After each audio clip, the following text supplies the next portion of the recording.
talk to you about something that I was reminded about. कुछ अर्सा पहले मैं एक कॉन्वर्जेशन को विटनेस कर रही थी जो एक 50 साल खातून अपनी वालदा से कर रही थी. वो उनको बता रही थी अपने बचपन के एक स्पेसिफिक इंस्टेंस के बारे में कि कैसे वो चीज बहुत गलत थी और उनकी वालदा को ऐसे नहीं करना चाहिए था. ये सुन के उनकी वालदा रोने लग गई. वो अपना गम बयान कर रही थी 50 साल बेटी, और करते करते वो कमरे से बाहर चली गई. उनकी वालदा ने मुड़ के मुझे कहा कि देखो हम बच्चों के लिए क्या क्या करते हैं और एक दिन ये मुड़ के हमें कहते हैं कि हमने कुछ ठीक ही नहीं किया.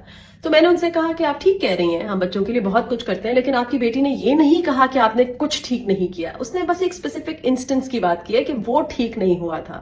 तो उनकी वालदा ने कहा कि इस बारे में वो मुझे 50 दफा पहले भी बता चुकी है. तो मैंने कहा इसका मतलब है कि गम बहुत गहरा है अगर इतनी बात हो चुकी है. तो जब उन्होंने पहले इस बात का आपसे जिक्र किया तो आपने क्या कहा, क्योंकि आज तो आपने कुछ नहीं बोला. तो उन्होंने कहा अब इस उम्र में हम क्या कह सकते हैं, बस हम चुपचाप बैठ के सुनते हैं और रोते हैं. तो मैंने कहा नहीं नहीं, ऐसी बात बिल्कुल नहीं है.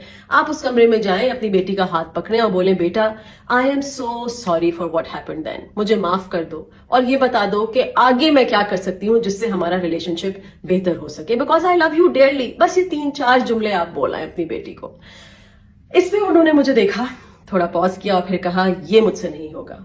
As parents, some of us, even in this day and age, find it extremely hard to apologize to our kids.